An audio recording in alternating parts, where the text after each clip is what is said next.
Chivahermanas and Chivahermanos. I am so sorry for interrupting your video, but I have to make this very quick disclaimer. The video you are about to watch was recorded almost 3 months ago, and the information in it is a little bit outdated. But we didn't want to miss the opportunity to introduce Dan, El Chivahermano from the land down under, and especially because he has a very interesting and unique Chivahermano story, and because he was for the very first time in Guadalajara having the whole Chivahermano experience. Thank you so much, Dan, and enjoy the video. Without further ado, Dan from Australia, live on We Go to Know You. Dan, how are you? Hey, how are you? How are you? Happy to be here. Thanks for having me. Oh, no, thank you. I mean, I've talked about this in the intro, but you... Okay, let's start from the beginning. You are right now in Mexico, but we want to know everything and every single detail that you want to share with us about your story. So, where are you from? Who is Dan? Sure. So let's try to keep it short. So I'm Dan. I grew up in the UK, in England specifically, and I lived there until I was 26, and then I moved to Australia with my parents and my brother, and I've been living there now for about 11 years. I got into football by my dad. My dad was quite a big football fan. I didn't go for his team. I chose my own team, which was Arsenal in the Premier League. And then after the World Cup in Brazil 2014, I kind of fell in love with El Tri specifically. And then after a couple of years of kind of learning about the Liga MX, because you can't learn about El Tri and the players without learning about the league. Got to like 2016. It was just before Chivas signed Ana Pulido from Chivas. Around about the time, I was like, I wanna have a team. I don't want to just learn about it and talk about it. I want to be a fan and be involved in the banter and all that kind of thing. So and Chivas was a natural fit for me. I mean, it just came to me like they're 100% Mexican. National teams. Yeah, exactly. If you're a fan of the Mexican national team, you are going to go more likely into the team that has the more Mexicans, right? Yeah, I mean, for me, it made sense. It was like, well, I love the Mexican national team already, and these are all Mexicans playing for a club team, which at the time, I mean, obviously Sevilla, I think it's Atletico Bilbao in the Spanish league, they only employ players from a specific region. So, but from my point of view, it was very rare for me to see a club team just have one nationality for their team. So, it's ticked all my boxes, and from there, from around the beginning of 2016-ish, I've just been head over heels with Chivas, and just super happy to be here as well. Guadalajara for the first time in Mexico. So. I'm currently on cloud 9 right now. So is your first time in Mexico, like, ever? Yeah. And how is Mexico treating you? Have you had any tacos yet, or have you had anything here yet? Not tacos yet. I'm going to have some tomorrow. I think I'm going to have some breakfast ones tomorrow with a friend. But yeah, I mean, it's been like a dream. It's like the taxi ride to the hotel. I'm just like, wow, I'm here. Like, I've been wanting to come here for years and years. It's just I'm so glad. So I wanted Guadalajara to be the first place that I go to in Mexico. I was very close to going to Tijuana last year when I went into LA last year, but that fell through because Mexico were playing at the Rose Bowl, and I wanted to go there more than TJ. So I was like, it had to be fate. Like Guadalajara had to be the place that I go to first in Mexico. So it worked out. Yeah, for sure. It makes perfect sense. Absolutely perfect sense. So, I mean, if I could recommend something you can eat, I'm not physically in Guadalajara at the moment, but you can have a torta ahogada, of course. Oh. Torta ahogada is like a must. If you're in Guadalajara, you must eat a torta ahogada. And also, carne, my mouth is watering already, carne en su jugo. So if you can write these down, because it's like a must if you're in Guadalajara, and also at Tejuino, and the list goes on. And once again, yeah, welcome to Mexico. This is going to air later on, but right now, welcome to Mexico, and always welcome to Mexico, because Okay, so we've mentioned this before, and this is something that is like mind blowing to me. And I mean, I've been a Chiva fan ever since I can remember, thanks to my dad and my granddad. But I mean, it comes only natural to me because this is where I live. I'm Mexican. But it blows my mind every time I listen to a story about a fan that is not only not in Mexico, but in Australia. Like, how is that even possible? And it's so cool to me to listen to you say it is a dream of mine to visit Mexico and to be in Guadalajara. I'm in cloud nine. Like, that is so, like, I cannot wrap my head around that. And I mean, talking from somebody that is Australia is on my bucket list of destinations, hopefully soon, hopefully. Yeah. So the fact that you say that, and not only because probably you know the culture, the food, whatever, but because you want to go see Chivas. So Yeah. again, what is it? Like, okay, you talked about the fandom for El Tri, La Selección Yeah. Mexicana, and it only was natural to you to gravitate into Chivas because it's all Mexican team. So what is the first memory you have about Chivas? I think it's probably signing Alan Pulido, because I knew about him anyway. I looked him up when he was at Olympiacos. I think he got kidnapped as well at some point. He had a car crash as well at some point. He's had such an eventful life. So when Chivas signed him, I was okay, I want to support Chivas. But that was just kind of like, wow, because he was already a player that I knew. And I really liked it as well, because obviously he went through some stuff. Yeah, I think it was signing him, and then obviously winning that a really good run, won the double that year as well, if I'm not mistaken. And then obviously winning the CONCACAF Champions League a couple of years later. I didn't know at the time like how long it'd been for Chivas to win the trophy by that point. So I was like, I was on cloud nine, because I was like, this team is, all Mexican. They're winning trophies. The coach is really good. Kind of went down south when I made the left, unfortunately. But in a weird kind of way, it made me more of a Chivas fan when Almeida left and a couple of the best players left, and we went through some hard times for a while. We struggled to get to the Liga again. It just felt like that was more of a forging for me, and because I think you learn to care about something when it makes you suffer, when you're suffering. Yes. You just want to get to the point where it's making you happy again. I think we're just getting to the point now where Pauno and Guillermo kind of turned the corner, and even though we didn't win the league last year, we came really close, as close as we could have gone. And it feels like it's a bit of an upturn now, and people, fans could be a bit more happier with the team, which is nice. And hopefully we've turned a corner, and it's going to be good times from now on. Hopefully, starting with the win tomorrow, because we need a win after the last couple I know. of games. I know, right? So again, this is going to air in a couple of weeks, but we just had the Clásico de Mexico last weekend, and we are playing against Pachuca, so we are hoping we can get back on those wins that we need so much, because I mean, I know it is like horrible to lose to your biggest rival ever. And it was a horrible loss. I mean, we have to say that. But if we can come back to winning, and especially back at home in our stadium, in our house, and what a better if you are there. I mean, it would be amazing if you can see and witness a victory of Guadalajara in their home, in their stadium, with their people, so you can feel the atmosphere and everything around Estadio AKRON.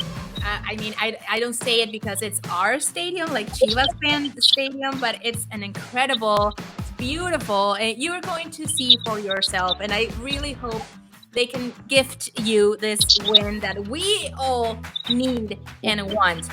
So, Dan, I'm very curious. So, okay, so we know the Women World Cup was just a month away, and it was in New Zealand.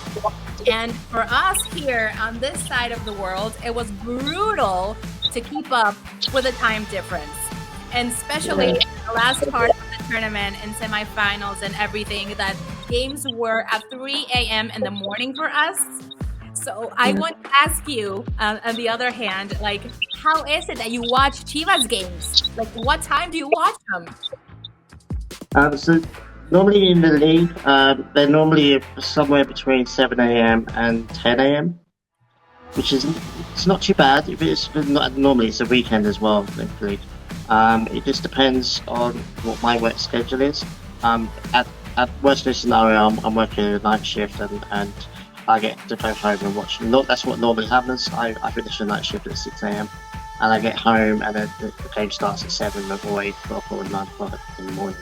So I just get to chill for a couple of hours and then start watching it. We do actually have an app. I forgot what it's called. My mate, our friend Victor, he sent me a link. He's like, download this app because they show all the home games for Chivas. So the actual app's like doesn't run anymore, but I think FIFA have taken it over, so it still works. So all the home games I can watch on this app, which is great. And then the away games, if I'm not working, then I try to stream it, do a bit of streaming, because it's just the only way you can do it. And I mean, 7 a.m. for you is not that bad. I mean, No. Right? And if you're getting out of work, it works. So 7 a.m. is not that bad. I was thinking about, okay, so if I had to get up, literally, I had to go to bed at 10 p.m. in order to get up at 3 a.m.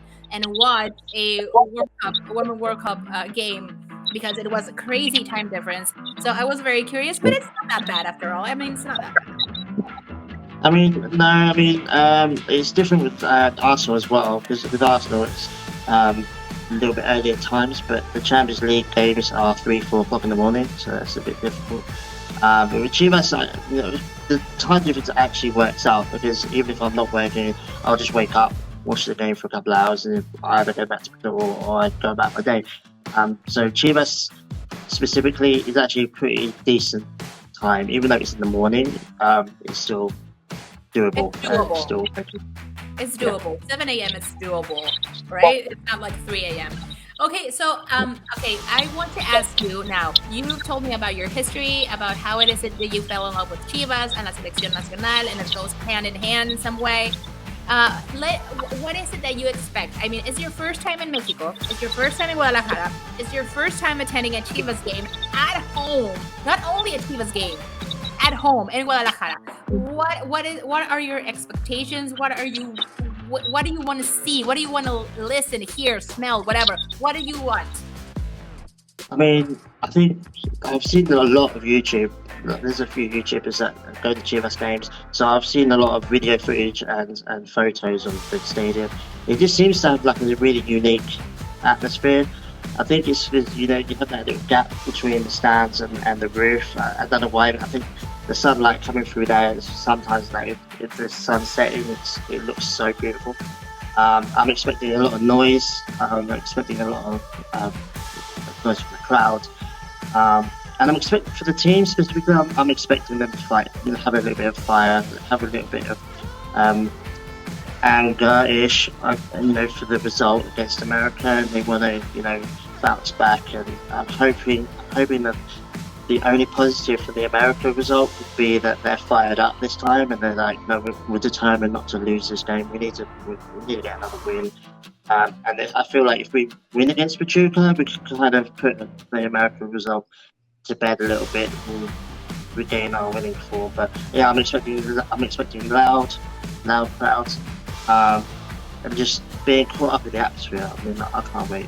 I'm hoping that it's going to be a full house, and because after seeing it on TV or my computer for 7 years now, I just want to experience it. I just want to drink it all in. I just want to experience the smells, the screaming, the shouting. I want to celebrate a goal. That's my main thing. If God forbid Chivas lose, I still will love the day, because it's the atmosphere. There's thousands of Chivas fans, and smells and things. But I really, really want to just jump around when we score a goal. I would like to witness a goal. Of course. Of sure. course. But And that's again, everything. I really hope you get to see them win at home. It's crazy, and it's incredible to be around so many Chivahermanos at the same time. Like you're going to see that because maybe I don't know about in Australia. Big shout out to Victor, by the way. But I don't know in Australia if there's a lot of Chivahermanos overall. So maybe you're just watching the game all by yourself, or. But here, I mean, Um, you are. I mean, that's the difficult thing about the timing. Yeah. 7 o'clock in the morning, you're not really gonna, because none of the bars will show Mexican games because they don't have the rights to it. Yeah. I watched. When I went to LA last year, actually, I got a Chivahermano friend called Jesse. A shout out to Jesse. I went round to his house, and it was the first time that I'd watched Chivas game at 6 p.m., 7 p.m. time. I was like, so weird to be drinking as well, like having a beer, watching Chivas. I'm so used to it being a morning thing. Yeah. That was cool. But I mean, I know Victor's got a few friends over east, over Sydney, that support Chivas as well. But while I would say hands down, there's a lot more Mexicans in Australia than you think. Ulysses Davila, I think, brought everyone to the fore, brought it all out because they've got the fan group Ola Verde. Shout out to them. They follow Ulysses Davila. Obviously, he's a Chivas Canturano as well. So yeah, there's a lot more Mexicans than we think, but I'm not sure if all of them are Chivas fans. I think there's a few American fans there as well. Sure. Okay. Unfortunately. Yeah. Unfortunately, yeah. And going with this question, what?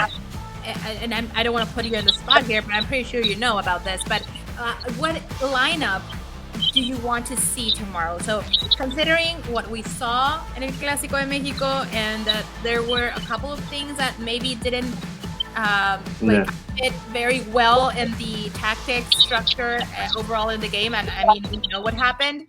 What would you like to see? What players would you like to see tomorrow in action? Having just said that Vega's my boy, I would actually like to see Padilla start this game, and maybe Brigadoo as well. I think so, as you were right, something was off in the America game. We did kind of okay in the first half, but in the second half we just completely capitulated.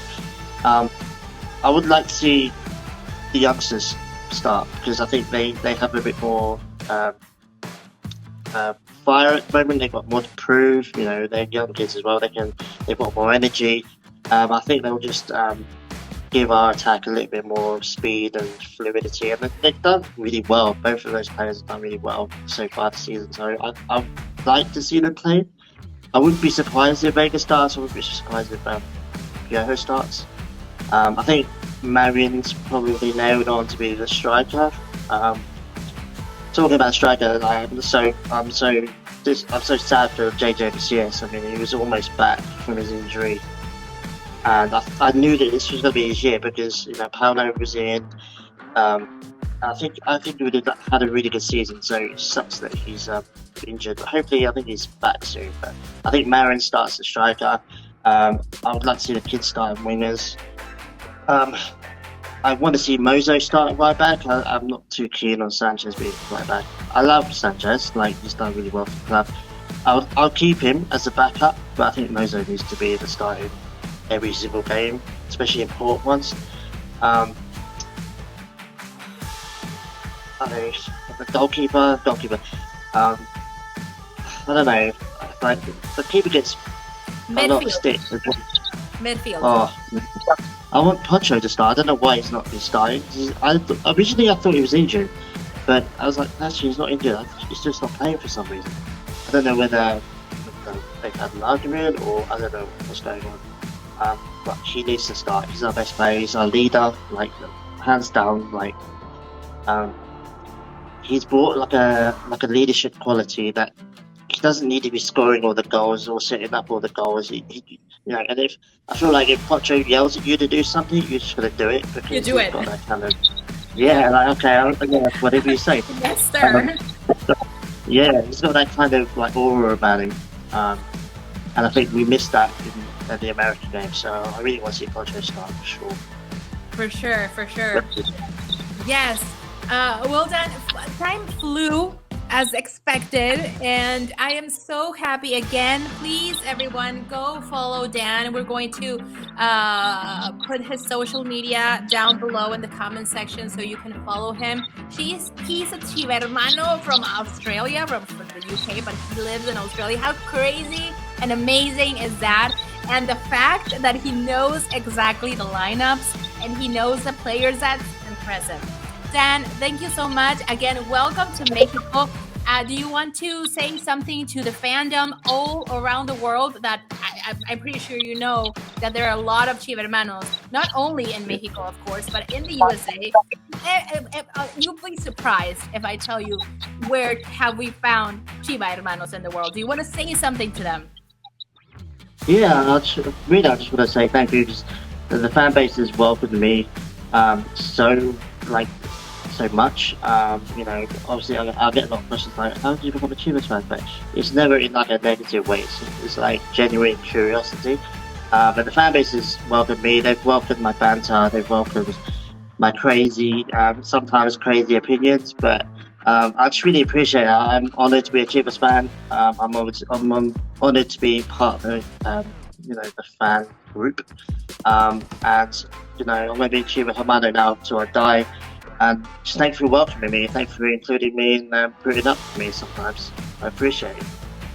Thank you so much, Dan. I hope to see you soon. I don't know if Guadalajara or in Mexico City or even in Australia, but we have to meet up sometime. I promise. Yes. I promise we will. Everybody, thank you so much for joining and watching. Please go follow Dan and please stay tuned to all our official social media. Give this a follow and a like and share every single Chivas content. I will see you next time, Chivahermanos. Signing off. Bro, do it. Keep walking. Keep walking. They are already on the dressing room. This is the official transport. Yeah, what?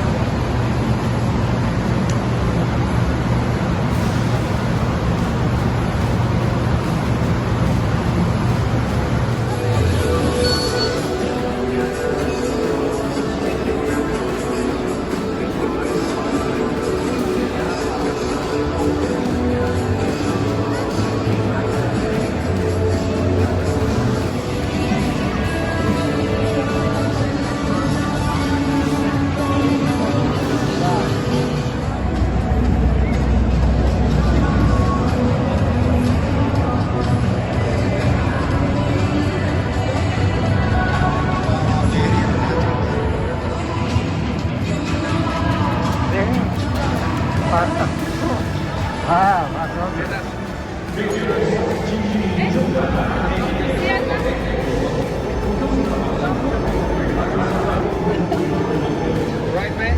Just for you. Oh, thank you. Thanks so much. Thanks so much, man. Open it. Que lo abra, que se lo ponga. Yeah, come on, Chivas. Gentleman.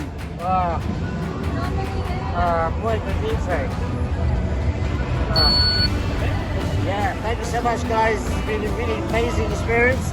I'm happy to be here. You guys have treated me so good. I can't even put into words just how I'm feeling right now. Love you guys, and yeah, I mean, check it out, the stadium.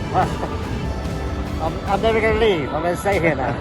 It's like I live here as well. Exactly.